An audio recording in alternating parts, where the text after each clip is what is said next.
साक्षात् परं ब्रह्म तस्मै श्री गुरवे नमः।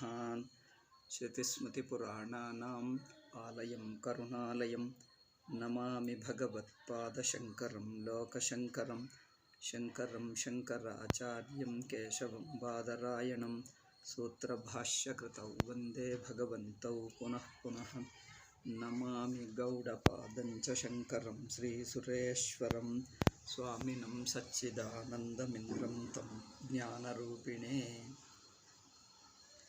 ವಿಶುದ್ಧ ವೇದಾಂತ ಪರಿಭಾಷೆಯಲ್ಲಿ ನಾವು ಮೂರನೆಯ ವಿಷಯ ಜೀವೇಶ್ವರ ವಿಭಾಗ, ಈ ವಿಷಯವನ್ನು ಚರ್ಚೆ ಮಾಡ್ತಾ ಇದ್ದೀವಿ. ಅಂದರೆ ಪ್ರಕ್ರಿಯೆ, ಈ ಎರಡನ್ನೂ ಜೀವೇಶ್ವರನನ್ನು ಹೇಗೆ ಅರ್ಥ ಮಾಡಿಕೊಳ್ಳಬೇಕು ವೇದಾಂತದಲ್ಲಿ, ಅದಕ್ಕೆ ಪ್ರಕ್ರಿಯಾ ದೃಷ್ಟ್ಯ ಹೇಗೆ ತಿಳ್ಕೊಳ್ಳುವುದು, ಹೇಗೆ ಅರ್ಥ ಮಾಡಿಕೊಳ್ಳುವುದು ಹೇಳ್ತಾ ಇದ್ದಾರೆ.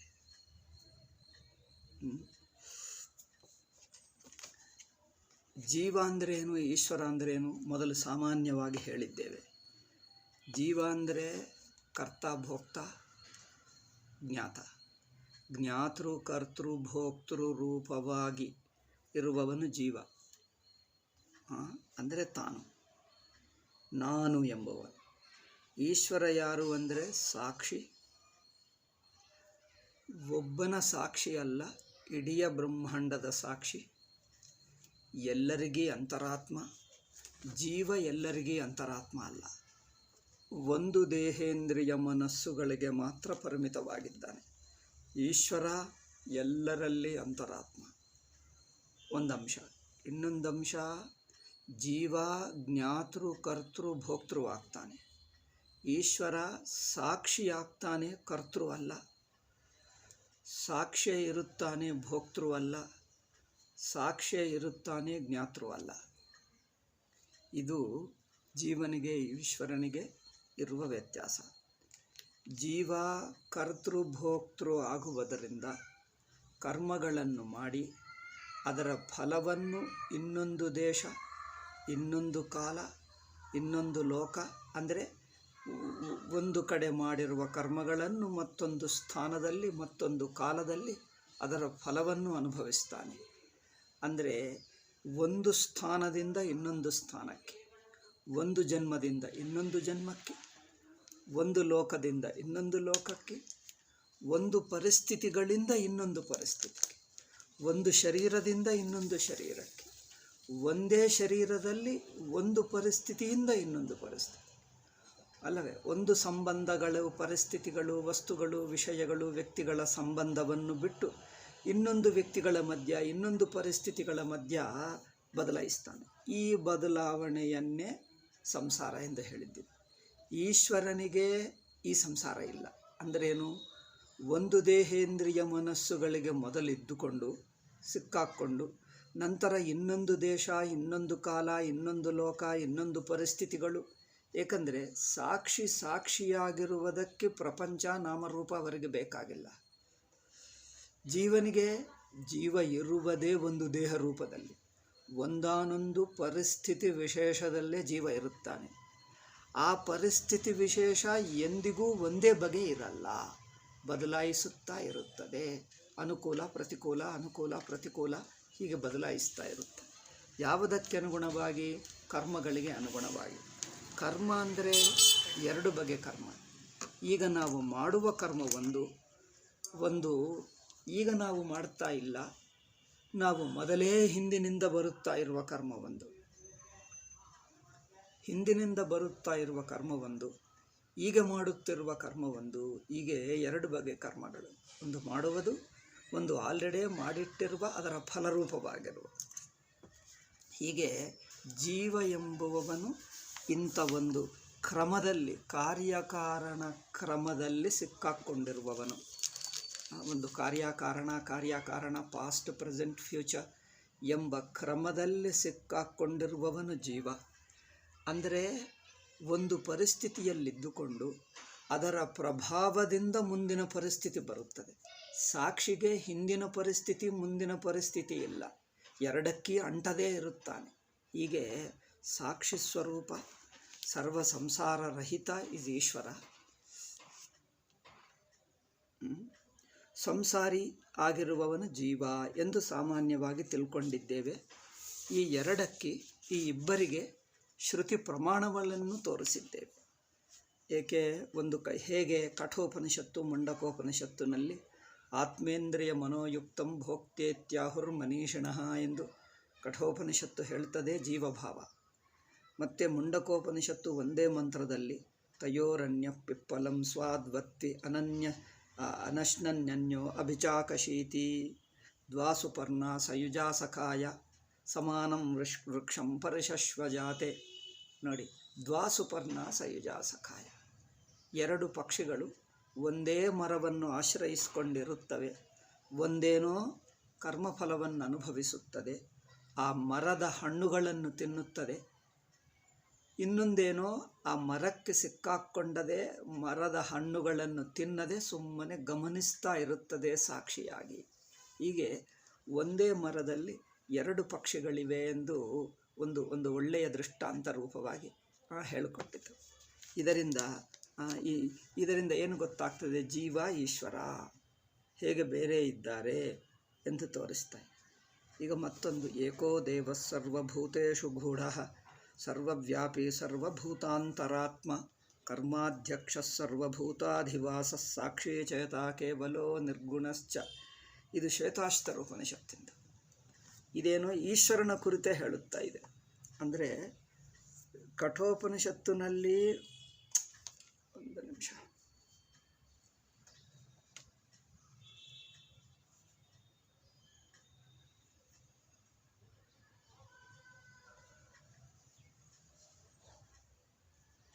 ಕಠೋಪನಿಷತ್ತಿನಲ್ಲಿ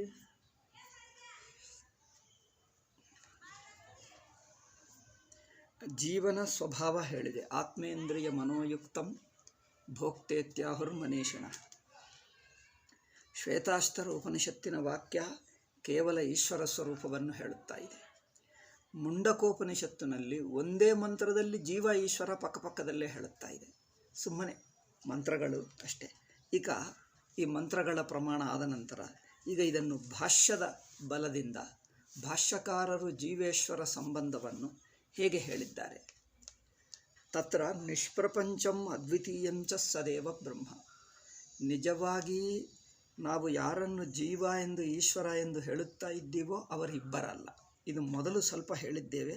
ಈಗ ಸ್ವಲ್ಪ ಭಾಷ್ಯಕಾರರ ಸಹಾಯದಿಂದ ಇನ್ನೂ ಸ್ವಲ್ಪ ಬಿಡಿಸಿ ಸ್ಪಷ್ಟವಾಗಿ ತಿಳಿಯೋಣ. ಜೀವ ಈಶ್ವರ ಎಂಬುವರು ಇಬ್ಬರು ಬೇರೆ ಬೇರೆ ಅಲ್ಲ. ಅಂದರೆ ಇಬ್ಬರು ಸ್ವತಂತ್ರವಾಗಿ ಬಿಡಿಯಾಗಿ ಬದುಕುವವರಲ್ಲ. ಅದ್ವೈತಿಗಳನ್ನು ಬಿಟ್ಟು ಮಿಕ್ಕ ಜನರೆಲ್ಲರೂ ಜೀವ ಬೇರೆ ಈಶ್ವರ ಬೇರೆ. ಅವರೇನು ಹೇಳ್ತಾರೆ? ಇಬ್ಬರು ಸ್ವತಂತ್ರರು ಎಂದು ಹೇಳ್ತಾರೆ. ಇಬ್ಬರು ಸ್ವತಂತ್ರರು ಅಂದರೆ ಅರ್ಥ ಏನು ಬರುತ್ತದೆ? ಈಶ್ವರ ಜೀವ ಪಕ್ಕಪಕ್ಕದಲ್ಲಿದ್ದಾರೆ, ಪ್ಯಾರಲಲ್ ಆಗಿದ್ದಾರೆ ದ್ವೈತಿಗಳಲ್ಲಿ. ಈಶ್ವರ ಇರುವುದಕ್ಕೆ ಜೀವ ಬೇಕಾಗಿಲ್ಲ, ಜೀವ ಇರುವುದಕ್ಕೆ ಈಶ್ವರ ಬೇಕಾಗಿಲ್ಲ. ಮೊದಲು ಇದ್ದುಕೊಂಡು ನಂತರ ಫ್ರೆಂಡ್ಲಿ ಆಗಬಹುದು, ಬಟ್ ಇರುವಿಕೆಗೆ ಮಾತ್ರ ಇನ್ನೊಬ್ಬರು ಬೇಕಾಗಿಲ್ಲ, ಹಾಗೆ ಅರ್ಥ ಬರುತ್ತದೆ. ಇಬ್ಬರೂ ಸ್ವತಂತ್ರ ಸತ್ತ, ಸ್ವತಂತ್ರ ಇರುವಿಕೆ ಉಳ್ಳವರು ಅಂದರೆ ದೇ ಎಕ್ಸಿಸ್ಟ್ ಇಂಡಿಪೆಂಡೆಂಟ್ಲಿ. ಅಂದರೆ ಇದು ನೋಡಿ, ಇದು ಒಳ್ಳೆಯ ಪಾಯಿಂಟು. ಯಾವ ವಸ್ತುವು ತಾನು ಸ್ವತಂತ್ರವಾಗಿರುತ್ತದೋ, ತನ್ನ ಇರುವಿಕೆಗೆ ಇನ್ನೊಬ್ಬ ವಸ್ತುವಿನ ಸಹಾಯವೇ ಬೇಕಿಲ್ಲವೋ, ದೆನ್ ಅಂಥದ್ದು ಸ್ವತಂತ್ರ, ಪೂರ್ತಿ ಸ್ವತಂತ್ರ. ಅದು ಇನ್ನೊಬ್ಬರ ಸಹಾಯವೇ ಬೇಕಾಗಿಲ್ಲದೆ ಜೀವಿಸ್ತದೆ. ಈಗ ಇನ್ನೊಬ್ಬರ ಸಹಾಯ ಬೇಕು ಅಂದರೆ ಯಾವಾಗ ಬೇಕು? ತನ್ನ ಇರುವಿಕೆಯಲ್ಲೇ ಬೇಕು. ಅಂದರೆ ಈಗ ಇಡೀ ಜೀವನದಲ್ಲೇ ಇನ್ನೊಬ್ಬರ ಸಹಾಯ ಬೇಕಾಗ್ತದೆ. ನೋಡಿ, ತನ್ನ ಇರುವಿಕೆಗೆ ಇನ್ನೊಬ್ಬರು ಬೇಕು ಅಂದರೆ ಅರ್ಥವೇನು? ಇದು ನೋಡಿ, ಎರಡು ಅಂಶಗಳು ಚೆನ್ನಾಗಿವೆ. ಒಂದು ಇರುವುದಕ್ಕೆ ಇನ್ನೊಂದು ಬೇಕಾ?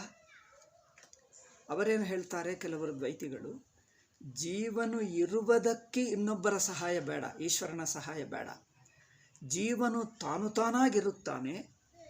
ಇರುತ್ತಿರುವ ಜೀವ ಈಶ್ವರನ ಸಹಾಯ ತಗೊಳ್ತಾನೆ, ಈಶ್ವರದಲ್ಲಿ ಅಧೀನವಾಗುತ್ತಾನೆ. ಇದು ನಮಗೆ ಅನಿಸುತ್ತದೆ ಇದು ಪರಸ್ಪರ ವಿರೋಧ. ನಾನು ಇರುವೇ ಸ್ವತಂತ್ರವಾಗಿದ್ದರೆ ಮತ್ತೀಗ ಇನ್ನೊಬ್ಬರ ಸಹಾಯ ಬೇಕಾಗಿಲ್ಲ. ಇನ್ನೊಬ್ಬರ ಸಹಾಯ ಬೇಕಾಗಿದ್ದರೆ ನಾನು ಸ್ವತಂತ್ರ ಎಂಬ ಮಾತುಕ್ಕೆ ಅರ್ಥವಿಲ್ಲ. ಆಯಿತಾ? ಮತ್ತೊಂದು ಸಲ ಹೇಳ್ತೀನಿ, ಗಮನಿಸಿ. ಜೀವ ಈಶ್ವರನಿಗಿಂತ ಸ್ವತಂತ್ರವಾದ ಇರುವಿಕೆ ಉಳ್ಳವನ? ತಾನು ಸ್ವತಂತ್ರವಾಗಿರುತ್ತಾನೆ ಅಂದರೆ ತನ್ನ ಇರುವಿಕೆಯೇ ಸ್ವತಂತ್ರವಾಗಿದ್ದರೆ ದೆನ್ ಈಶ್ವರನ ಅವಶ್ಯಕತೆಯೇ ಇಲ್ಲ. ಅವರು ಹೇಳ್ತಾರೆ, ಇರುವಿಕೆಗೆ ಬೇಕಾಗಿಲ್ಲ, ಕೆಲಸ ಮಾಡುವುದಕ್ಕೆ ಬೇಕು. ಸುಖ ದುಃಖಗಳು ಅನುಭವಿಸುವುದಕ್ಕೆ, ಕರ್ಮ ಮಾಡುವುದಕ್ಕೆ, ಕರ್ಮಫಲವನ್ನು ಪಡ್ಕೊಳ್ಳುವುದಕ್ಕೆ ಇನ್ನೊಬ್ಬರ ಸಹಾಯ ಬೇಕು. ತಾನು ಇರುವುದಕ್ಕೆ ಇನ್ನೊಬ್ಬರು ಬೇಕಾಗಿಲ್ಲ. ಹೀಗೆ ಮಾತಾಡ್ತಾರೆ. ಏನಪ್ಪ ಇರುವುದಂದರೆ ಅರ್ಥವೇನು? ಇರುವುದಂದರೆ ಬದುಕುವುದೆಂದರ್ಥ. ಇರುವುದು ಬೇರೆ, ಬದುಕುವುದು ಬೇರೆನಾ? ಅವ್ರ ದ್ವೈತಿಗಳು ಏನು ಮಾಡ್ತಾರೆ, ಜೀವನಿರುವುದು ಸ್ವತಂತ್ರ, ಬದುಕುವುದು ಮಾತ್ರ ಈಶ್ವರನ ಅಧೀನದಲ್ಲಿ ಬದುಕುತ್ತಾನೆ. ಇರುವುದು ಬದುಕುವುದು ಎರಡು ಬೇರೆನಾ? ನನಗಂತೂ ಎರಡು ಬೇರೆ ಅನಿಸಲ್ಲ. ನೀವು ಯೋಚನೆ ಮಾಡಿ. ಇರುವುದಂದರೆ ಬದುಕುವುದು, ಬದುಕುವುದಂದರೆ ಇರುವುದು, ಎರಡು ಬಿಟ್ಟು ಬೇರೆ ಬೇರೆ ಇರ್ತದೆ. ಇನ್ನೊಬ್ಬರ ಸಹಾಯವಿಲ್ಲದೆ ಇರುತ್ತಾನಂತೆ, ಬದುಕುವುದು ಮಾತ್ರ ಈಶ್ವರನ ಅಧೀನದಲ್ಲಿ ಬದುಕುತ್ತಾನಂತೆ. ಅಂದ್ರೇನು? ಕರ್ಮ ಮಾಡುವಾಗ ಈಶ್ವರನ ಸಹಾಯ ಬೇಕು, ಕರ್ಮಫಲ ಪಡ್ಕೊಳ್ಳುವಾಗ ಬೇಕು, ಮತ್ತು ಮೋಕ್ಷ ಪಡ್ಕೊಳ್ಳಬೇಕಂದ್ರೆ ಈಶ್ವರನ ಅನುಗ್ರಹ ಬೇಕು. ಹೀಗೆ ಬದುಕುವುದಕ್ಕೆ ಈಶ್ವರನು ಬೇಕು, ಇರುವುದಕ್ಕೆ ಈಶ್ವರನಿಗಿಂತ ಸ್ವತಂತ್ರವಾಗಿರುತ್ತಾನೆ. ಇರುವು ಬದುಕು ಈ ಎರಡಕ್ಕೆ ವ್ಯತ್ಯಾಸ ಇದೆಯಾ? ಗಮನಿಸಿ, ನೀವು ಯೋಚನೆ ಮಾಡಿ. ಇರುವು ಬದುಕು ಎರಡು ಬೇರೆನಾ? To exist and also to live. They say to exist, ಜೀವ exists independent of Ishwara. Ishwara is not required for ಜೀವಾಸ್ existence. In fact he has to be separate. ಅವರು ಬಿಡಿಯಾಗೇ ಇರಬೇಕಂತೆ. ಆದರೆ ಟು ಲಿವ್ ಹಿ ನೀಡ್ಸ್ ಈಶ್ವರಸ್ ಹೆಲ್ಪ್. ಬದುಕಬೇಕಂದರೆ ಈಶ್ವರನು ಬೇಕಂತೆ, ಇರುವುದಕ್ಕೆ ಈಶ್ವರನು ಬೇಕಾಗಿಲ್ಲ ಅಂತೆ. ಇದು ನನಗನ್ನಿಸುತ್ತದೆ ಮಾತು ಬಳಸುವುದೇ ಹೊರತು, ಮಾತಿನಲ್ಲಿ ವ್ಯತ್ಯಾಸವೇ ಹೊರತು ಅನುಭವದಲ್ಲಿ ವ್ಯತ್ಯಾಸವಿಲ್ಲ ಎನಿಸುತ್ತದೆ. ಇರುವುದಂದರೆ ಜೀವಿಸುವುದೇ. ಇನ್ನೊಂದು ಅಂಶ, ಇರುವಾಗ, ನಾನು ಜೀವಿಸುವಾಗ ಇನ್ನೊಬ್ಬರ ಸಹಾಯವಿದ್ದರೆ, ಇನ್ನೊಬ್ಬರ ಸಹಾಯ ತಗೊಳ್ತಾ ಇದ್ದರೂ ಯಾವಾಗ ತಗೊಳ್ತೀನಿ? ಒಂದು ಸಲ ತಗೊಳ್ತೀನಿ, ಒಂದು 5 ನಿಮಿಷ 10 ನಿಮಿಷ. ನೋಡಿ, 24 ತಾಸುಗಳು ನಮಗೆ ಟೈಮ್ ಇದೆ. 24 ತಾಸಿನಲ್ಲಿ ಒಂದು 5 ಗಂಟೆ 10 ಗಂಟೆ ಇನ್ನೊಬ್ಬರ ಸಹಾಯ ತಗೊಳ್ತೀವಿ, ಮಿಕ್ಕ ಗಂಟೆ ನನ್ನ ಪಾಡಿಗೆ ನಾನು ಇರ್ತೀನಿ ಎಂದು ಹೇಳ್ತೀವಿ. ಅಥವಾ ಜೀವ ಇರುವುದು ನಿರಂತರ ಈಶ್ವರ ಸಹಾಯದಲ್ಲೇನ?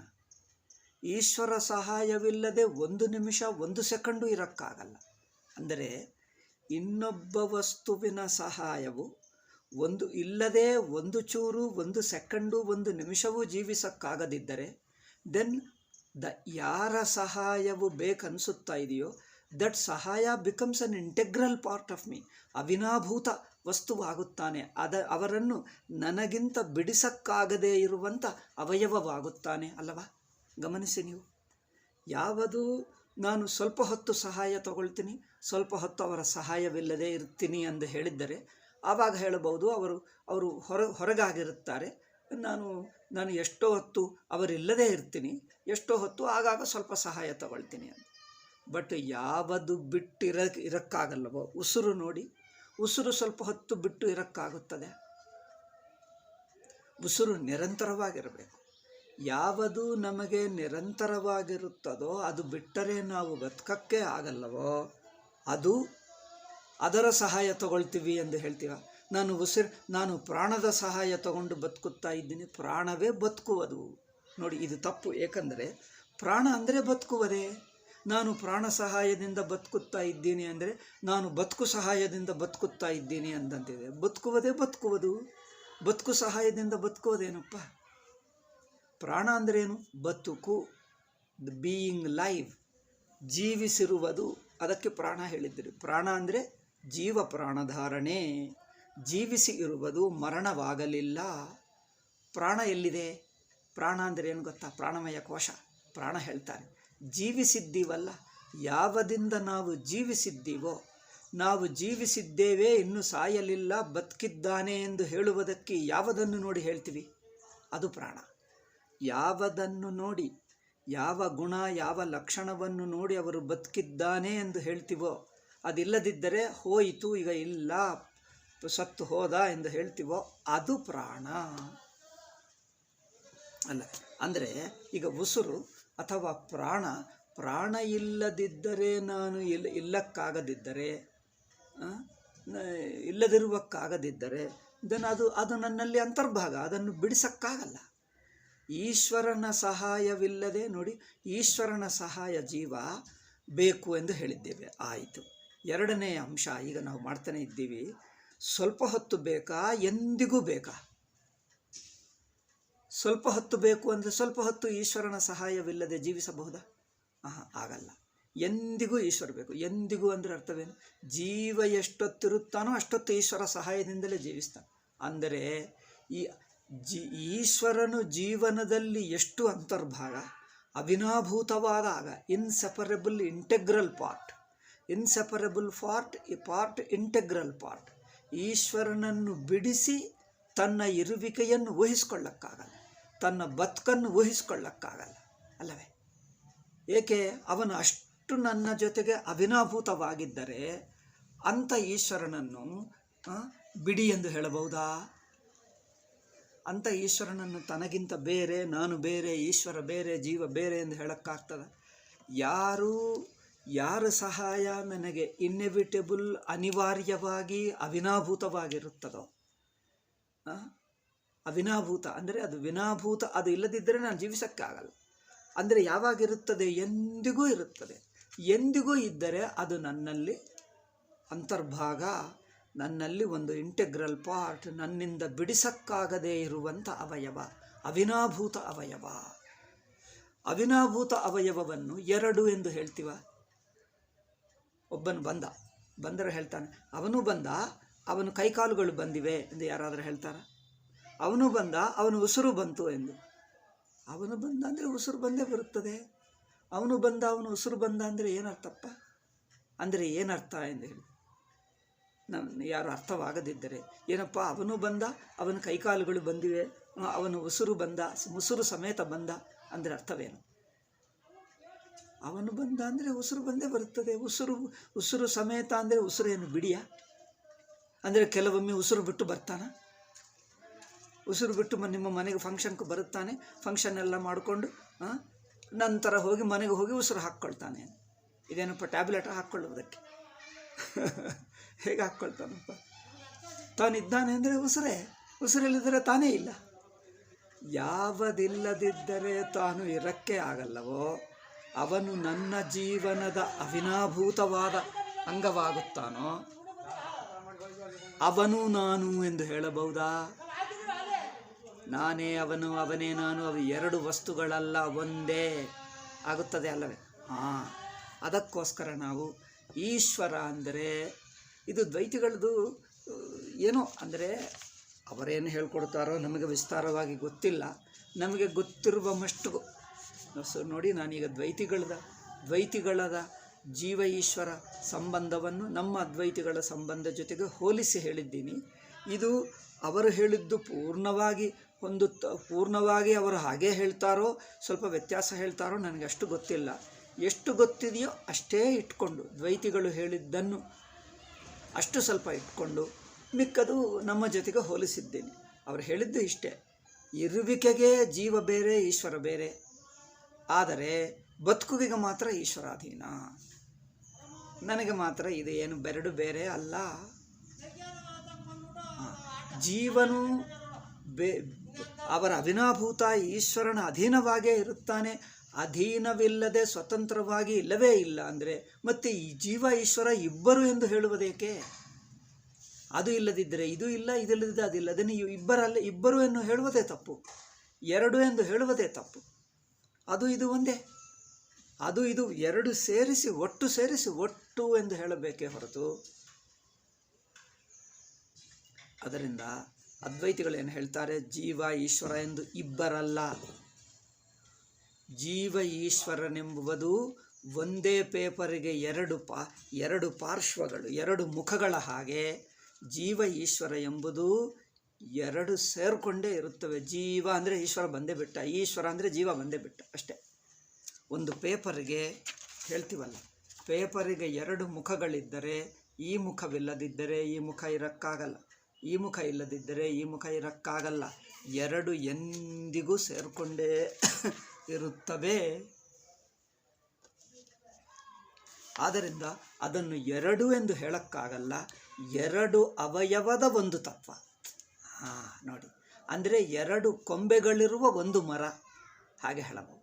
ಎರಡು ಕೊಂಬೆಗಳಿರುವ ಒಂದು ಮರ, ಅಥವಾ ಎರಡು ಮುಖಗಳಿರುವ ಒಂದು ರೂಪಾಯಿ ನಾಣ್ಯಕ ಹೇಳ್ತೀವಲ್ಲ, ನಾಣ್ಯಗೆ ಎರಡು ಮುಖಗಳಿದ್ದರೆ, ಎರಡು ಮುಖಗಳಿಲ್ಲದಿದ್ದರೆ ನಾಣ್ಯವೇ ಆಗಲ್ಲ.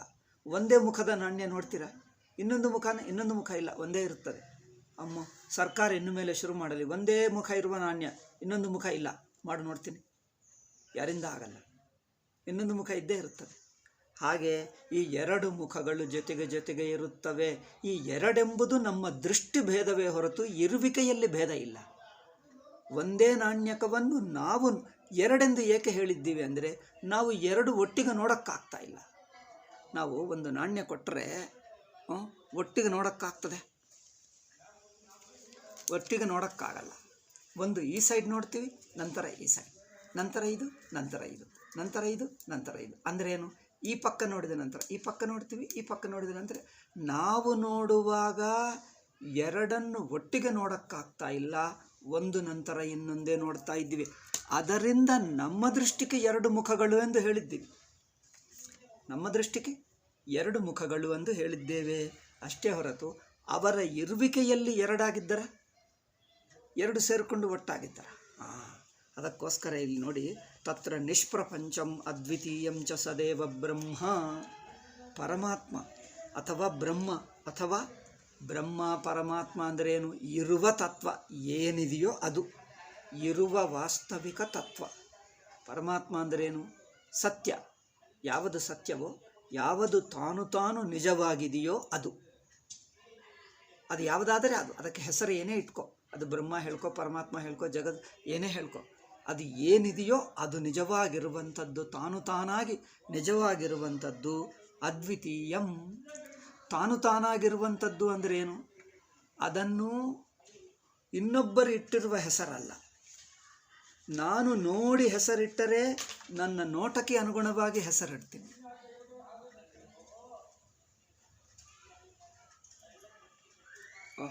ಒಂದು ನಿಮಿಷ. ನಾನು ನೋಡಿ ಹೆಸರಿಟ್ಟರೆ ನನ್ನ ನೋಟಕ್ಕೆ ಎಷ್ಟು ಕಂಡು ಬರುತ್ತದೋ ಅಷ್ಟು ನೋಡ್ತೀನಿ ಅಲ್ಲ. ಅಥವಾ ನನಗೆ ಹೇಗೆ ಉಪಯೋಗ? ನಾವು ಒಂದು ವಸ್ತುವನ್ನು ತೀರ್ಮಾನ ಮಾಡುವುದು ಹೇಗೆ? ನಾನು ನೋಡಿ ಇದು ಎಂದು ತಿಳ್ಕೊಂಡರೆ ನನ್ನ ನೋಟಕ್ಕೆ ಎಷ್ಟು ಕಂಡು ಬರುತ್ತದೋ, ಎಷ್ಟು ಗೊತ್ತಾಗ್ತದೋ ಅಷ್ಟು ಹೇಳ್ತೀನಿ. ಅಂದರೆ ನನ್ನ ನೋಟಕ್ಕೆ ಸಿಕ್ಕಿದ್ದು ಇರುತ್ತದೆ, ತಾನು ಇರುವಂಥದ್ದು ಎಲ್ಲ ಸಿಗದೇ ಇರಬಹುದು. ತನ್ನ ನೋಟಕ್ಕೆ ಎಷ್ಟು ಸಿಕ್ಕಿತೋ, ಎಷ್ಟು ಗೊತ್ತಾಯಿತೋ ಅಷ್ಟು. ಇನ್ನೊಂದು ಬಗೆಯಾಗಿ ನೋಡುವುದೇನೆಂದರೆ, ನಾನು ಬಳಸ್ಕೊಳ್ತೀನಿ, ಕೈಯಿಂದ ಬಳಸ್ಕೊಳ್ತೀನಿ.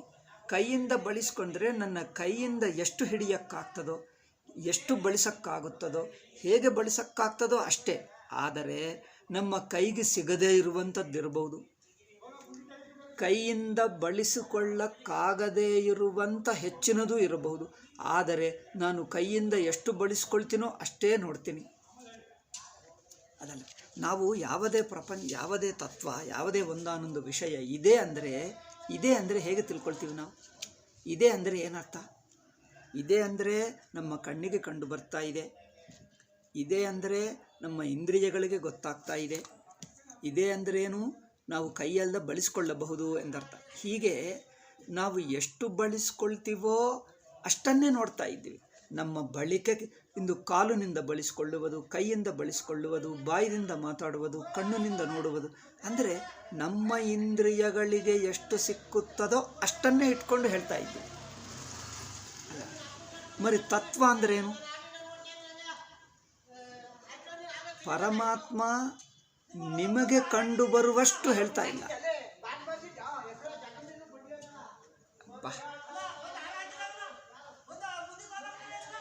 ಓ ಮೈ ಗಾಡ್, ನಿಮಗೆ ಡಿಸ್ಟರ್ಬ್ ಆಗ್ತಾ ಇದೆಯಾ? ಸ್ಕ್ರೀಚಿಂಗ್, ಶೌಟಿಂಗ್. ಅವರು ಅಂದರೆ ನಮ್ಮ ಕಣ್ಣಿಗೆ ಎಷ್ಟು ಕಂಡು ಬರ್ತಾ ಇದೆಯೋ ಅಷ್ಟು ಎಂದು ನೋಡ್ತಾ ಇಲ್ಲ. ನಾವು ಕೈಯಿಂದ ಎಷ್ಟು ಬಳಸಿಕೊಳ್ಳಬಹುದು, ಕಾಲಿನಿಂದ ಎಷ್ಟು ಬಳಸಿಕೊಳ್ಳಬಹುದು, ಬಾಯಿನಿಂದ ಬಳಸಿಕೊಳ್ಳುವುದು ಅಂದರೆ ತಿನ್ನುವುದು. ಅಂದರೆ ನಾವು ಒಂದೊಂದು ಇಂದ್ರಿಯದಿಂದ ಬಳಸಿಕೊಳ್ಳುವುದು. ಮನಸ್ಸಿನಿಂದ ಬಳಸಿಕೊಳ್ತೀವಿ. ಎಮೋಷನ್ನಿಂದ ನಾವು ಇವರು ನಮ್ಮವರು ಎಂದು ಪ್ರೀತಿ ಮಾಡ್ತೀವಿ, ಇವರು ಇಷ್ಟವಿಲ್ಲ ಎಂದು ಬಿಟ್ಟು ಬಿಡ್ತೀವಿ. ಅಂದರೆ ಏನು? ಪ್ರೀತಿಗೆ ಇಡೀ ಪ್ರಪಂಚವಲ್ಲ, ಸ್ವಲ್ಪ ಮಾತ್ರ ಇಟ್ಕೊಂಡು ಯಾರೋ ಕೆಲವರು ಮನುಷ್ಯರು, ಕೆಲವು ವಸ್ತುಗಳು ನಮ್ಮ ಮನಸ್ಸಿಗೆ ಎಮೋಷನ್ಗೆ ಎಷ್ಟು ಸಿಗ್ತಾರೋ ಅಷ್ಟನ್ನೇ ಹಿಡ್ಕೊಳ್ತೀವಿ. ಅಲ್ಲ, ಕೆಲವು ದ್ವೇಷ ಮಾಡ್ತೀವಿ, ಕೆಲವು ಇಷ್ಟಪಡ್ತೀವಿ. ಈಗ ಇಷ್ಟಪಟ್ಟಿದ್ದು ನಾಳೆ ದ್ವೇಷ ಮಾಡ್ತೀವಿ, ನಾಳೆ ದ್ವೇಷ ಮಾಡಿದ್ದು ಈಗ ಇಷ್ಟಪಡ್ತೀವಿ. ಏನೋ ಇಂಥದ್ದು ಬದಲಾಯಿಸ್ತಾ ಇರುತ್ತೆ. ಅಂದರೆ ಮನಸ್ಸಿನ ಬಳಿಕೆ ಅಂದರೆ ಸಂಬಂಧ. ಏನು ಬಳಸುವುದಂದರೆ ಸಂಬಂಧ. ಮನಸ್ಸಿನ ಸಂಬಂಧಕ್ಕೆ ಎಷ್ಟು ಸಿಗ್ತದೋ ಅಷ್ಟೇ ಗೊತ್ತಾಗ್ತದೆ. ಮನಸ್ಸಿನ ಸಂಬಂಧಕ್ಕೆ ಗೊತ್ತಾಗದಿದ್ದರೆ, ಮನಸ್ಸಂದರೆ ಎಮೋಷನ್ಗೆ ಸಂಬಂಧವಿಲ್ಲದಿದ್ದರೆ, ಅಂದರೆ ಮಮಕಾರ ರೂಪವಾಗಿ ಪ್ರೇಮ ರೂಪದಿಂದಲೇ ವಸ್ತು ಗೊತ್ತಾಗ್ತದೆ. ಪ್ರೇಮ ರೂಪದಿಂದ ಸಿಗದಿದ್ದರೆ ಮನಸ್ಸಿನ ರೂಪದಿಂದ ಸಿಗುತ್ತಾ ಇಲ್ಲ ಎಂದು ಹೇಳ್ತೀವಿ. ಮನಸ್ಸಿನ ದ್ವಾರ ಅಂದರೆ ಪ್ರೇಮ ದ್ವಾರ, ಮಮಕಾರ ದ್ವಾರ. ಮಮಕಾರ ಮೂಲಕವಾಗಿ ಮಮಕಾರಕ್ಕೆ ಸಿಕ್ಕುವುದು, ಅಂದರೆ ಮಮಕಾರಕ್ಕೆ ವಿಷಯವಾಗುವುದು. ಇವರು ನನ್ನವರು ಅಥವಾ ಇವರು ನನ್ನವರು ಎಂಬುದು ಮಮಕಾರ ಮಾಡಿಕೊಳ್ಳುವುದಕ್ಕೆ ಅನುಕೂಲವಾಗಿರುವಷ್ಟು. ಕೆಲವೇ ಮಮಕಾರ ಅಂದರೆ ನನ್ನವನಲ್ಲ, ನನಗಿಷ್ಟವಿಲ್ಲ, ಪಕ್ಕಕ್ಕೆ ಬಿಡ್ತೀವಿ. ಅಂದ್ರೇನು? ಮನಸ್ಸು ಎರಡು ಬಗೆಯಾಗಿ ಬಳಸ್ಕೊಳ್ತದೆ. ಮನಸ್ಸಂದರೆ ಎಮೋಷನ್ ಮಮಕಾರ ಎರಡು ಬಗೆಯಾಗಿ ಮಮಕಾರದಲ್ಲಿ ಸೇರಿಸಿಕೊಳ್ತದೆ, ಮಮಕಾರಕ್ಕೆ ಹೊರಗೆ ಹಾಕಿಬಿಡ್ತದೆ. ಇದು ಎರಡು ಬಗೆಯಾಗಿ ಬಳಸಿಕೊಳ್ಳುವುದು ಅಥವಾ ಎರಡು ಬಗೆಯಾಗಿ ಸಂಬಂಧ ಮಾಡಿಕೊಳ್ಳುವುದು. ಒಂದು ಮಮಕಾರ ರೂಪ ಸಂಬಂಧ, ಆ ವಸ್ತುವು ವ್ಯಕ್ತಿ ಪದಾರ್ಥ ಜೊತೆಗೆ ಮಾಡಬಹುದು ಅಥವಾ ಆ ಸಂಬಂಧಕ್ಕೆ ಹೊರಗೆ ಹಾಕಬಹುದು. ಮನಸ್ಸು ಈ ಎರಡು ಬಗೆಯಾಗಿ ರಿಲೇಟ್ ಮಾಡಿಕೊಳ್ತದೆ, ಸಂಬಂಧ ಮಾಡಿಕೊಳ್ತದೆ. ಬುದ್ಧಿ ಯೋಚನೆ ಮಾಡ್ತದೆ. ಅದು ಹೌದೋ ಹೀವುದೋ, ಹೀಗಿದೆ ಹಾಗಿದೆ, ಅಷ್ಟಿದೆ ಇಷ್ಟಿದೆ ಎಂದು ಬುದ್ಧಿ ಯೋಚನೆ ಮಾಡ್ತದೆ. ಹೀಗೆ ನಾವು ಪ್ರಪಂಚವನ್ನು ಇಂದ್ರಿಯ ಮೂಲಕ ಸಂಬಂಧ ಮಾಡ್ತೀವಿ, ಮನಸ್ಸಿನ ಮೂಲಕ ಸಂಬಂಧ ಮಾಡಿಕೊಳ್ತೀವಿ, ಬುದ್ಧಿ ಮೂಲಕ ಸಂಬಂಧ ಮಾಡ್ತೀವಿ, ಕೈಕಾಲುಗಳಿಂದ ಕರ್ಮೇಂದ್ರಿಯಗಳಿಂದ ಸಂಬಂಧ ಮಾಡ್ತೀವಿ. ನಾವು ನಮ್ಮ ಇಂದ್ರಿಯಗಳಿಗೆ ಮನಸ್ಸಿಗೆ ಸಿಕ್ಕಿದ್ದಷ್ಟು ಬಳಸಿಕೊಳ್ಳುವುದಷ್ಟು ಸಂಬಂಧವಾಗುವುದಷ್ಟನ್ನೇ ಇದೆ ಎಂದು ಹೇಳ್ತೀವಿ. ಸಪೋಸಿಂಗ್ ಒಂದು ವಸ್ತುವು ಇಂದ್ರಿಯಗಳಿಗೆ ಸಿಗಲ್ಲ, ಕೈಕಾಲುಗಳಿಗೆ ಬಳಸ್ಕೊಳ್ಳಕ್ಕಾಗಲ್ಲ, ಎಮೋಷನ್ನಿಂದ ಇದು ನನ್ನದಲ್ಲ ಎಂದು ಮಾಡೋಕ್ಕಾಗಲ್ಲ, ಬುದ್ಧಿಯಿಂದ ಯೋಚನೆ ಮಾಡೋಕ್ಕಾಗಲ್ಲ. ಅಂಥದ್ದು ಇದೆ ಹೇಳ್ತೀವೋ ಇಲ್ಲ ಹೇಳ್ತೀವೋ? ಅಂಥದ್ದಿಲ್ಲ ಅಲ್ಲವೇ? ಹೀಗೆ ಹೇಳಿಬಿಡ್ತೀವಿ ನಾವು.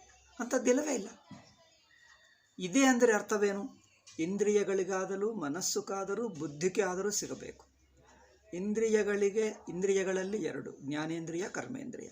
ಜ್ಞಾನೇಂದ್ರಿಯಕ್ಕೆ ಸಿಗ್ತಾ ಇಲ್ಲ, ಕರ್ಮೇಂದ್ರಿಯಕ್ಕೆ ಸಿಗ್ತಾ ಇಲ್ಲ, ಮನಸ್ಸುಗೂ ಬುದ್ಧಿಗೆ ಸಿಗ್ತಾ ಇಲ್ಲ. ಅಂದರೆ ಅರ್ಥವೇನು? ಅಂಥದ್ದಿಲ್ಲವೇ ಇಲ್ಲ ಎಂದು ಹೇಳ್ತೀವಿ. ಈಗ ಹೇಳುವುದೇನೆಂದರೆ, ಇದು ಪರಮಾತ್ಮ ಅಂದರೆ ನೀವು ಒಂದು ಇಂದ್ರಿಯನಿಂದಲೇ ಬಳಸಿಕೊಳ್ಳುವುದಲ್ಲ, ಮನಸ್ಸಿನಿಂದ ಬಳಸಿಕೊಳ್ಳುವುದಲ್ಲ, ಬುದ್ಧಿಯ ಇಂದ್ರಿಯಗಳ ಮನಸ್ಸಿನ ಬಳಕೆಗೆ ಸಿಗದಂತೆ ತಾನಾಗಿದೆ.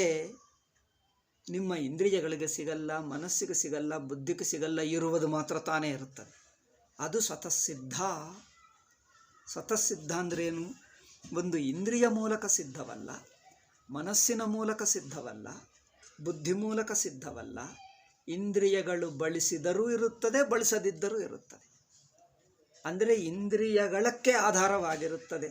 ಅದನ್ನು ಇಂದ್ರಿಯದಿಂದ ಬಳಸೋಕ್ಕಾಗಲ್ಲ. ಆದರೆ ಇಂದ್ರಿಯಗಳಿರುವುದಕ್ಕೆ ಅದು ಬೇಕು. ಅದಿದ್ದರೆ ಇಂದ್ರಿಯಗಳು, ಸಾಕ್ಷಿ ಇದ್ದರೆ ಇಂದ್ರಿಯಗಳು ಕೆಲಸ ಮಾಡ್ತವೆ, ಸಾಕ್ಷಿ ಇದ್ದರೆ ಮನಸ್ಸು ಕೆಲಸ ಮಾಡ್ತದೆ, ಸಾಕ್ಷಿ ಇದ್ದರೆ ಬುದ್ಧಿ ಕೆಲಸ ಮಾಡ್ತದೆ.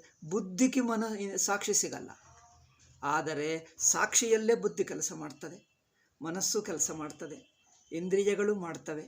ಇಂದ್ರಿಯಗಳು ತಿಳ್ಕೊಳ್ತವೆ, ಕರ್ಮೇಂದ್ರಿಯಗಳು ಕರ್ಮಗಳನ್ನು ಮಾಡ್ತವೆ.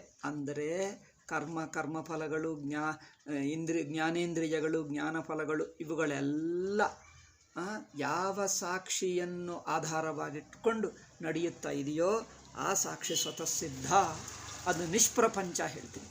ಪ್ರಪಂಚ ಅಂದರೆ ಅಕ್ಷರಾರ್ಥ ಬಿಡಿಸುವುದು ಎಂದರ್ಥ, ಗೊತ್ತಾ? ಬಿಡಿ ಬಿಡಿ ಬಿಡಿ ಮಾಡುವುದರನ್ನು ಪ್ರಪಂಚ. ಪ್ರಕರ್ಷೇಣ ಪಂಚ. ಪಂಚೀಕರಣಂ ಅಂದರೆ ಎಕ್ಸ್ಪ್ಯಾಂಡಿಂಗ್, ಎಲಾಬರೇಟಿಂಗ್, ಬಿಡಿಸಿ ಬಿಡಿಸಿ ಹೇಳುವುದು ಹೇಳ್ತಾರಲ್ಲ. ಒಂದನ್ನು ಬಟ್ಟೆಯನ್ನು ಮುಚ್ಚಿಡ್ತಾರೆ, ಮತ್ತೆ ಎಲ್ಲ ಬಿಚ್ಚಿ ಬಿಚ್ಚಿ ನೋಡ್ತಾರೆ. ಆ ಬಿಚ್ಚುವುದು ಬಿಡಿಸುವುದನ್ನು ಪ್ರಪಂಚ. ಮುಚ್ಚಿದ್ದನ್ನು ಬಿಚ್ಚುತ್ತೇವೆ, ಬಿಡಿಸಿ ಬಿಡಿಸಿ ನೋಡ್ತೇವೆ, ಅದು ಪ್ರಪಂಚ. ಅಂದರೆ ನಿಷ್ಪ್ರಪಂಚಂ ಅಂದ್ರೇನು? ಎಷ್ಟು ಬಗೆಯಾದ ಬಿಡಿಬಡಿಗಳಿಗೆ ಅಲ್ಲ. ಅಂದ್ರೇನು? ಪ್ರಪಂಚ 3 ಬಗೆ. ಕರ್ಮೇಂದ್ರಿಯ ಜ್ಞಾನೇಂದ್ರಿಯಗಳಿಗೆ ಗೊತ್ತಾಗುವುದು, ಮನಸ್ಸಿಗೆ ಗೊತ್ತಾಗುವುದು, ಬುದ್ಧಿಗೆ ಗೊತ್ತಾಗುವುದು. ಈ 3 ಬಿಟ್ಟರೆ ಏನು ಗೊತ್ತಾಗುವುದೇ ಇಲ್ಲ. ಅಂದರೆ ಪ್ರಪಂಚ ಗೊತ್ತಾಗ್ತಾ ಇಲ್ಲ ಅಂದರೆ ಪ್ರಪಂಚವಿಲ್ಲ ಅಂತ ಅರ್ಥ ಅಷ್ಟೇ. ಏನು ಗೊತ್ತಾಗ್ತಾ ಇಲ್ಲ ಅಂದರೆ ಅರ್ಥವೇನು? ಇಂದ್ರಿಯಗಳಿಗೆ ಗೊತ್ತಾಗ್ತಾ ಇಲ್ಲ, ಮನಸ್ಸಿಗೂ ಗೊತ್ತಾಗ್ತಾ ಇಲ್ಲ, ಬುದ್ಧಿಗೆ ಗೊತ್ತಾಗ್ತಾ ಇಲ್ಲ. ಆವಾಗ ಇಂದ್ರಿಯಗಳೇ ಇಲ್ಲವಾಗುತ್ತವೆ, ಮನಸ್ಸೇ ಇಲ್ಲದಾಗುತ್ತದೆ, ಬುದ್ಧಿಯೇ ಇಲ್ಲದಾಗುತ್ತದೆ. ಈ ಬುದ್ಧಿ, ಮನಸ್ಸು, ಇಂದ್ರಿಯಗಳು ಇಲ್ಲ ಎಂಬುದು ಮಾತ್ರ ಗೊತ್ತಾಗ್ತಾ ಇದೆ, ಆಧಾರ ಆಗೋದು ಸ್ವತಃ ಸಿದ್ಧ ಅಲ್ಲವೇ? ಅದನ್ನು ಏನು ಹೇಳಿದ್ದೀವಿ? ನಿಷ್ಪ್ರಪಂಚಂ. ನಿಷ್ಪ್ರಪಂಚಂ ಅಂದರೆ ಹೇಗಿದೆ ನೋಡಿ. ಸುಷುಪ್ತಿ ಅಂದರೆ ಇನ್ನೊಂದು ಅವಸ್ಥೆ ಅಲ್ಲ, ತಾನು. ಮಿಕ್ಕ ಪ್ರಪಂಚ ನನ್ನ ಇಂದ್ರಿಯಗಳನ್ನು ಬಿಟ್ಟು, ಮನಸ್ಸನ್ನು ಬಿಟ್ಟು, ಬುದ್ಧಿಯನ್ನು ಬಿಟ್ಟು, ಈ ನಾನೆಂಬ ಬುದ್ಧಿಯನ್ನು ಬಿಟ್ಟು ತಾನಿರುತ್ತಾನೆ. ತಾನು ಮಾತ್ರ ಇರುವುದನ್ನು ಬ್ರಹ್ಮ ಹೇಳಿದ್ದೀವಿ, ಸಾಕ್ಷಿ ಅಥವಾ ಬ್ರಹ್ಮ. ಅದು ನಿಷ್ಪ್ರಪಂಚಂ ಅದ್ವಿತೀಯಂ. ಆ ಮಟ್ಟದಲ್ಲಿ ಸುಷುಪ್ತಿಯಲ್ಲಿ ತನಗಿಂತ ಬೇರೆ ಯಾವುದಿಲ್ಲ. ಇಡೀ ಪ್ರಪಂಚ ತನ್ನ ಒಳಗೆ ಸೇರಿಸಿ ತಾನು ನುಂಗಿಬಿಟ್ಟು ತಾನು ಮಾತ್ರ ಅದ್ವಿತೀಯವಾಗಿದ್ದಾನೆ. ಹೀಗೆ ತತ್ರ ನಿಷ್ಪ್ರಪಂಚಂ ಅದ್ವಿತೀಯಂ ಚ ಸದೇವ ಬ್ರಹ್ಮ. ಬ್ರಹ್ಮ ಅಂದ್ರೇನು? ಸತ್ಯ ಎಂದರ್ಥ. ಸತ್ಯ ಅಂದರೆ ಪರಮಾರ್ಥ ಸತ್ಯ, ವಾಸ್ತವಿಕ ಸತ್ಯ. ಅಂದರೇನು?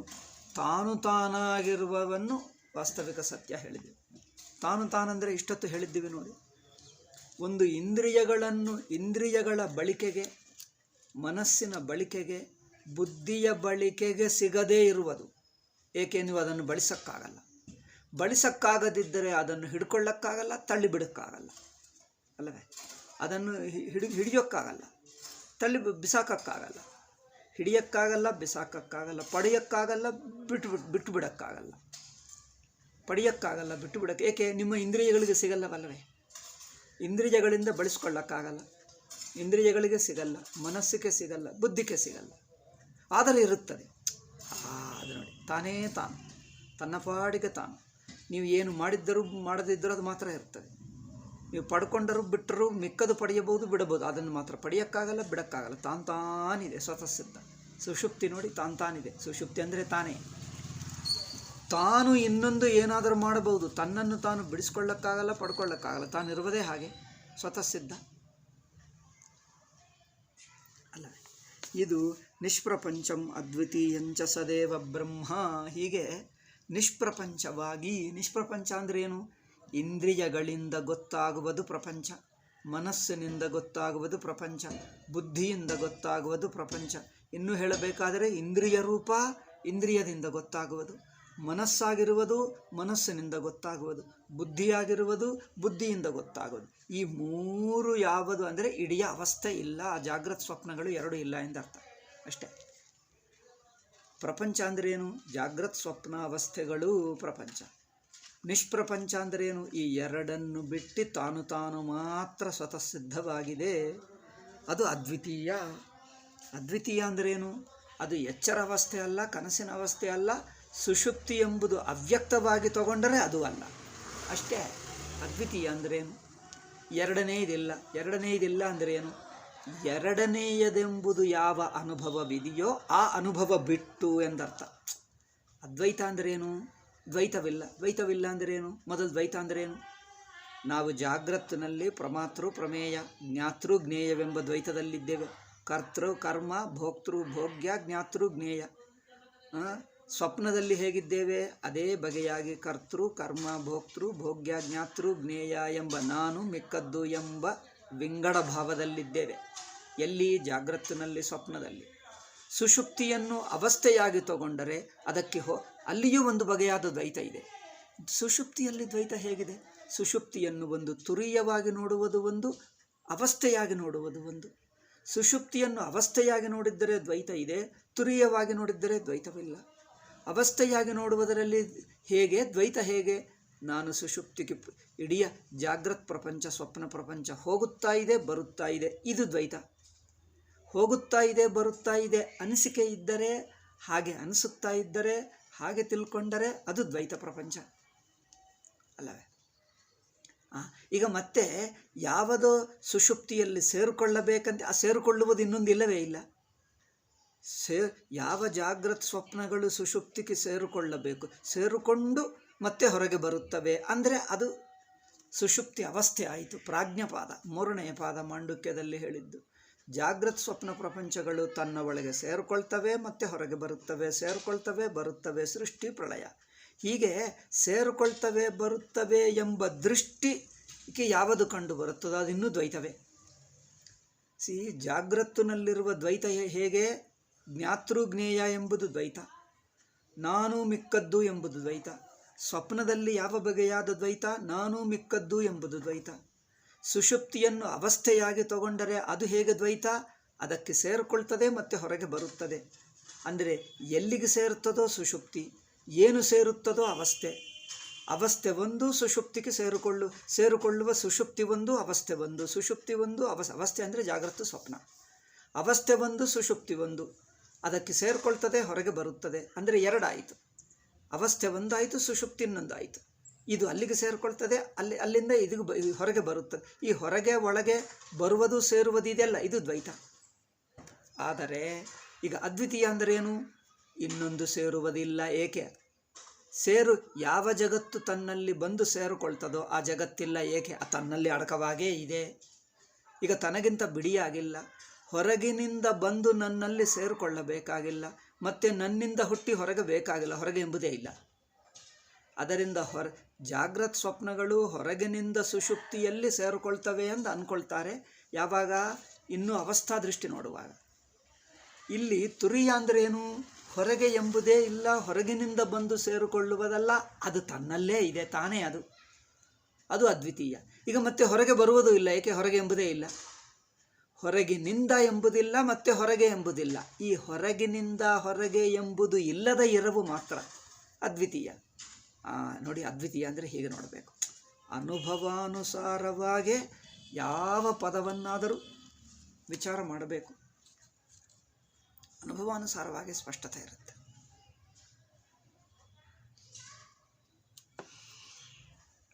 ಅದರಿಂದ ನಿಷ್ಪ್ರಪಂಚಂ ಹೇಳಿದ್ದೇವೆ.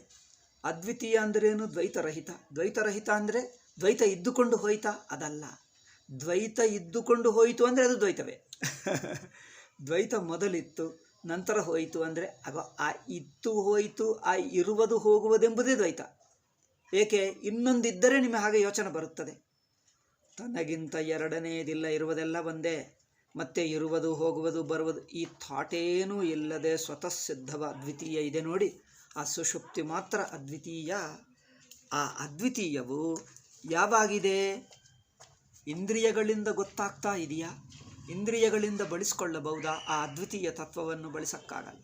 ಮನಸ್ಸಿನಿಂದ ಬಳಸಕ್ಕಾಗಲ್ಲ, ಬುದ್ಧಿಯಿಂದ ಬಳಸಕ್ಕಾಗಲ್ಲ. ಅದು ಸ್ವತಃ ಸಿದ್ಧವಾಗಿರುತ್ತದೆ. ಅಂದ್ರೇನು? ಇಂದ್ರಿಯದ ಬಳಕೆ ಬೇಕಾಗಿಲ್ಲ. ಇಂದ್ರಿಯಗಳ ಮೂಲಕ ನೋಡಬೇಕಾಗಿಲ್ಲ. ಏಕೆ? ಇಂದ್ರಿಯಗಳೇ ಇಲ್ಲ. ಮನಸ್ಸಿನ ಮೂಲಕ ನೋಡಬೇಕಾಗಿಲ್ಲ, ಮನಸ್ಸೇ ಇಲ್ಲ. ಬುದ್ಧಿಯ ಮೂಲಕ ನೋಡಬೇಕಾಗಿಲ್ಲ, ಬುದ್ಧಿಯೇ ಇಲ್ಲ. ತಾನು ಮಾತ್ರ ಇದೆ ಸ್ವತಃ ಸಿದ್ಧ. ಹೀಗೆ ಅಂಥ ಸ್ವತಃ ಸಿದ್ಧವನ್ನು ತತ್ವ ಅಂದ್ರೇನು? ತಾನಾಗಿದೆ ಅಷ್ಟೆ. ಅದು ಇಲ್ಲ ಎಂದು ಯಾರು ಹೇಳಕ್ಕಾಗಲ್ಲ, ಅದನ್ನು ಬಿಡಿಸ್ಕೊಳ್ಳಕ್ಕಾಗಲ್ಲ, ಬಿಸಾಕಕ್ಕಾಗಲ್ಲ. ತಾನಿರುತ್ತದೆ, ಸ್ವತಃ ಸಿದ್ಧವಾಗಿರುತ್ತದೆ. ಇಲ್ಲ ಎಂದು ಯಾರು ಹೇಳಕ್ಕಾಗಲ್ಲ. ಅದು ನಮ್ಮ ಅನುಭವದಿಂದ ಹೊರಗೆ ಹೋಗಲ್ಲ. ಏಕೆ? ಅದೇ ಅನುಭವ. ಅದು ನಮ್ಮ ಅನುಭವವೇ ಆಗುವುದರಿಂದ ಅದು ಇಲ್ಲ ಎಂದು ಹೇಳಕ್ಕಾಗಲ್ಲ. ಹೇಳುವುದಕ್ಕೆ ಮತ್ತೆ ಅದೇ ಅನುಭವ ಬೇಕು. ಏನಿಲ್ಲ ಅಂದರೆ ಅದೇ ಅನುಭವ. ಆ ಅನುಭವ ಇದ್ದರೆ ಏನಿಲ್ಲ ಎಂದು ಹೇಳ್ತೀರಿ. ಏನಿಲ್ಲ ಎಂಬ ಯೋಚನೆ ಬರುವುದಕ್ಕೆ ಆ ಅನುಭವ ಬೇಕು. ಆದ್ದರಿಂದ ಆ ಸ್ವತಃ ಸಿದ್ಧ ಅನುಭವ ನಿಷ್ಪ್ರಪಂಚ ಬ್ರಹ್ಮ ಒಂದೇ, ಅದ್ವಿತೀಯವೇ. ಒಂದೇ ಅಂದರೆ ಅದ್ವಿತೀಯವೇ ಆಗಿದ್ದರೂ ಆ ಅದ್ವಿತೀಯವನ್ನು ನಾವು 2 ರೂಪವಾಗಿ ನೋಡ್ತಾ ಇದ್ದೀವಿ. ಅದನ್ನೇ ಎರಡೆಂಬ ಮುಖಗಳನ್ನು ವಿಂಗಡಿಸಿ, ಒಂದೇ ಪೇಪರನ್ನು ಎರಡು ಮುಖಗಳು ವಿಂಗಡಿಸಿ ನೋಡುವ ಹಾಗೆ, ವಿಂಗಡಿಸಿ ನೋಡುವುದಂದರೆ ನೋಡುವ ದೃಷ್ಟಿಯಲ್ಲಿ ಸಾಪೇಕ್ಷ ದೃಷ್ಟಿ ಬಂತು. ಇಷ್ಟಿಟ್ಟುಕೊಂಡ್ರೆ ಮಿಕ್ಕ ಎಂದಾಗುತ್ತದೆ. ಇದು ನೋಡಿ, ಒಂದು ಊರಿಗೆ ಹೋದಾಗ ನಿಮ್ಮ ಮನೆ ಯಾವುದು ಅಂದರೆ ಇದು ಎಂದು ತೋರಿಸ್ತಾರೆ.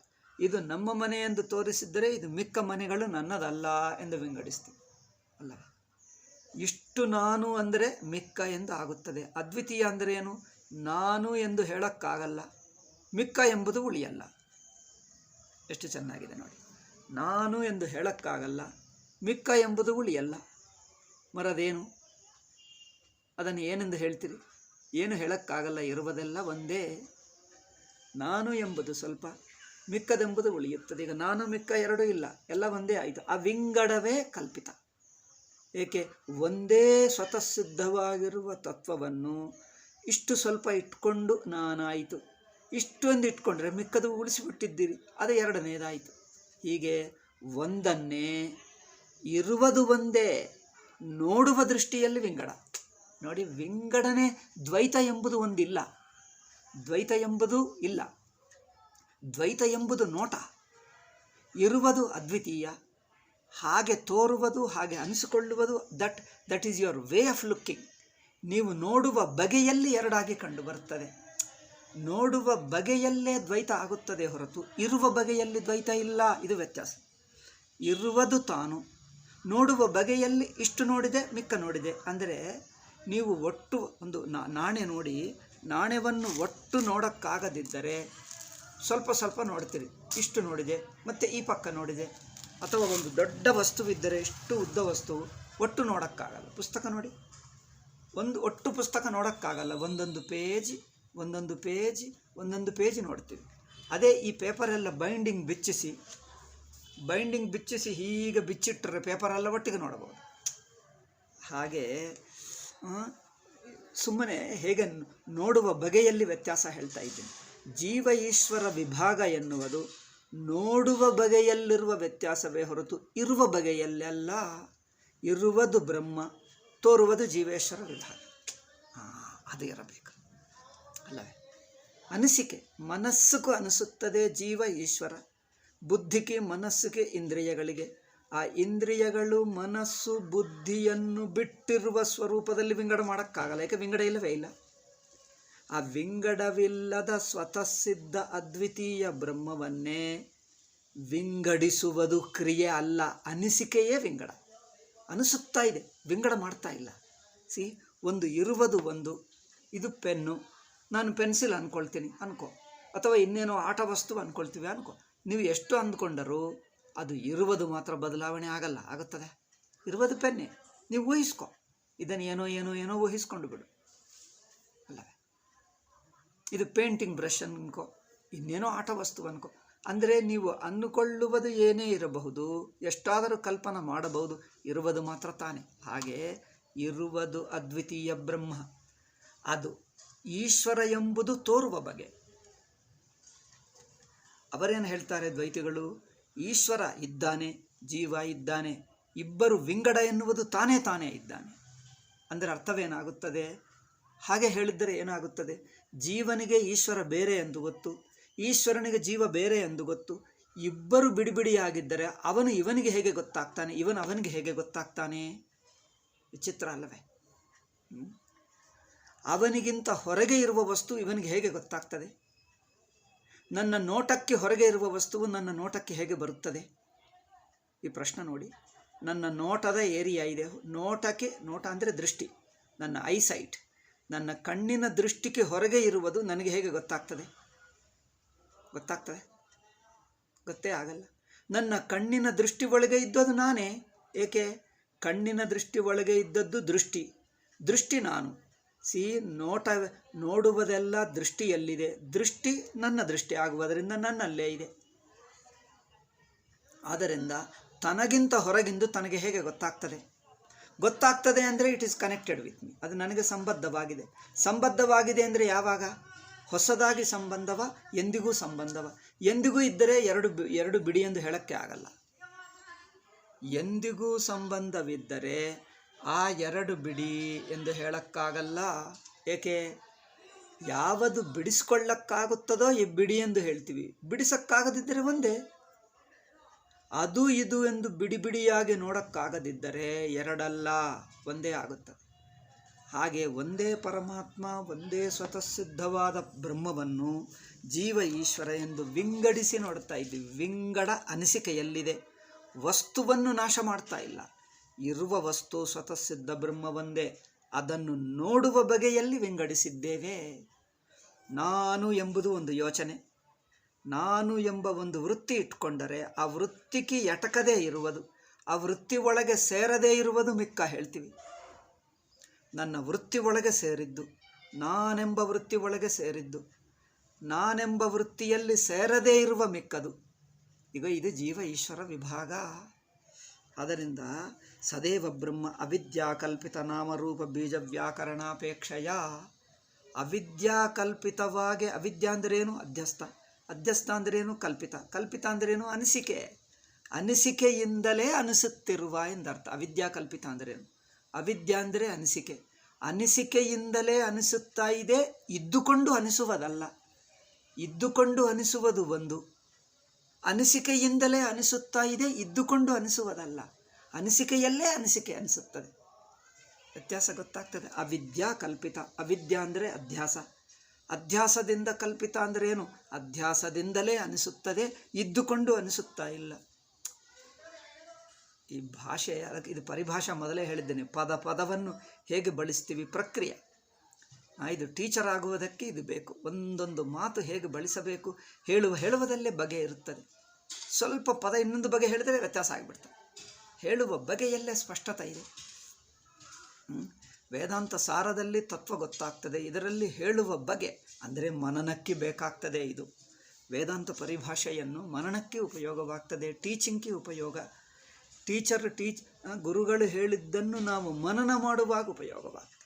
ಹೇಳುವ ಬಗೆಯಲ್ಲೇ ವ್ಯತ್ಯಾಸ ಇರುತ್ತೆ. ಎಲ್ಲರೂ ಹೇಳ್ತಾರೆ ಅವರು ಬ್ರಹ್ಮ ಹೇಳಿದ್ದಾರೆ, ಇವರು ಬ್ರಹ್ಮ ಹೇಳ್ತಾರೆ. ಎಲ್ಲರೂ ಬ್ರಹ್ಮ ಹೇಳಿದರೆ ಬ್ರಹ್ಮ ಆಗಲ್ಲ. ಆ ಬ್ರಹ್ಮವನ್ನು ಹೇಳುವ ಬಗೆಯಲ್ಲೇ ವೇದಾಂತ ಇರುತ್ತದೆ. ಸರಿಯಾಗಿ ಹೇಳಿದರೆ ವೇದಾಂತ, ತಪ್ಪು ಹೇಳಿದರೆ ವೇದಾಂತ ಆಗಲ್ಲ. ತಪ್ಪೇನು? ಎಲ್ಲವೂ ಬ್ರಹ್ಮನೇ ಅಲ್ಲವೇ? ಅವರು ಬ್ರಹ್ಮ ಹೇಳಿದ್ದಾರೆ, ಅಷ್ಟು ಮಾತ್ರದಿಂದ ಬ್ರಹ್ಮ ಆಗಲ್ಲ. ಸುಮ್ಮನೆ ಮಾತಾಗುತ್ತದೆ, ಅದು ಅನುಭವ ಆಗಲ್ಲ. ಆದ್ದರಿಂದ ವೇದಾಂತ ಎಂಬುದು ಹೇಳುವ ಬಗೆಯಲ್ಲೇ ಇದೆ. ಹೇಳುವುದು ಸರಿಯಾಗಿರಬೇಕು. ಆದ್ದರಿಂದ ಇರುವುದು ಅನಿಸುವುದು. ಅವಿದ್ಯಾಕಲ್ಪಿತ ಭಾಷೆ ನೋಡಿ. ಅವಿದ್ಯಾ ಅಂದರೆ ಟೆಕ್ನಿಕಲ್ ಮಾತು. ಅಧ್ಯಾಸದಿಂದ ತೋರುವ ಅವಿದ್ಯಾಕಲ್ಪಿತ ಅಂದ್ರೇನು? ಅಧ್ಯಾಸ ಎಲ್ಲಿರುವಾಗ ತೋರುವ, ಅನಿಸುವ. ಅಧ್ಯಾಸ ದೃಷ್ಟಿಗೆ ಅನಿಸುತ್ತದೆ, ಅಧ್ಯಾಸ ದೃಷ್ಟಿ ಇಲ್ಲದಿದ್ದರೆ ಅನಿಸುವುದಿಲ್ಲ. ಕಲ್ಪಿತ ಅಂದ್ರೇನು? ಅನಿಸುವುದು. ಅವಿದ್ಯಾ ಅಂದ್ರೇನು? ಅಧ್ಯಾಸ. ಅಧ್ಯಾಸ ದೃಷ್ಟಿಯಲ್ಲೇ ಅನಿಸುವುದು. ಅವಿದ್ಯಾಕಲ್ಪಿತ ಅಂದರೇನು? ಅಧ್ಯಾಸ ದೃಷ್ಟಿಯಲ್ಲಿ ಅನಿಸುವುದು. ಅಧ್ಯಾಸ ಇಲ್ಲದಿದ್ದರೆ ಅನಿಸುವಲ್ಲ. ಸುಷುಪ್ತಿಯಲ್ಲಿ ಅಧ್ಯಾಸ ಇಲ್ಲ, ಅದರಿಂದ ಅನಿಸಲ್ಲ. ಜಾಗ್ರತೇನು? ಅಧ್ಯಾಸ ದೃಷ್ಟಿ, ಅದರಿಂದ ಅನಿಸುತ್ತದೆ. ಹಾಗೆ ಕಲ್ಪಿತ ದೃಷ್ಟಿಗೆ ಕಲ್ಪಿತವಾಗಿ ತೋರುವ ಅವಿದ್ಯಾಕಲ್ಪಿತ ನಾಮರೂಪ ಬೀಜ ವ್ಯಾಕರಣಾಪೇಕ್ಷೆಯ ಸಾಕ್ಷಿ ಸರ್ವಜ್ಞ ಸರ್ವಶಕ್ತಿ ಈಶ್ವರ ಸ್ರಷ್ಟ ಇತಿ ಚ ವ್ಯವಹ್ರಿಯತೆ. ಅಪ್ಪ, ಇಟ್ಸ್ ಟೈರಿಂಗ್. 50 ನಿಮಿಷ ಹೇಳಿದ್ದೇವೆ ಅಲ್ಲವೇ? ಏನಿದೆ, ಇದು ಜೀವ ಈಶ್ವರ ಇನ್ನೂ ಇದೆ, ಈಗ ಆಗಲ್ಲ. ಇದು ಕೆಲವು ಪಾಠಗಳು ನಡೆಯಬೇಕು. ಪ್ರತಿ ಪಾಠದಲ್ಲಿ ಏನೋ ಒಂದು ಅಂಶ ಕಲಿಯುತ್ತೇವೆ. ಮೊದಲು ಇರುವುದು ಒಂದೇ, ತೋರುವುದು ಬೇರೆ ಎಂದು ಹೇಳಿದ್ದೀವಲ್ಲ, ಇಷ್ಟು ಮಾತ್ರ ಇವತ್ತು ಹೇಳಿದ್ದೀವಿ. ಈ ಪಾಯಿಂಟು ಮಿಕ್ಕದ ಆ ಜೀವೇಶ್ವರ ವಿಭಾಗ ಎಂಬುದು ಹೇಗೆ ಎಂಬುದು ಮುಂದಿನ ಪಾಠದಲ್ಲಿ ಹೇಳೋಣ. ಸಾಕು. ಓಂ ಶಾಂತಿ ಶಾಂತಿ ಶಾಂತಿ. ಹರಿ ಓಂ ಶ್ರೀ ಗುರುಭ್ಯೋ ನಮಃ. ಹರಿ ಓಂ.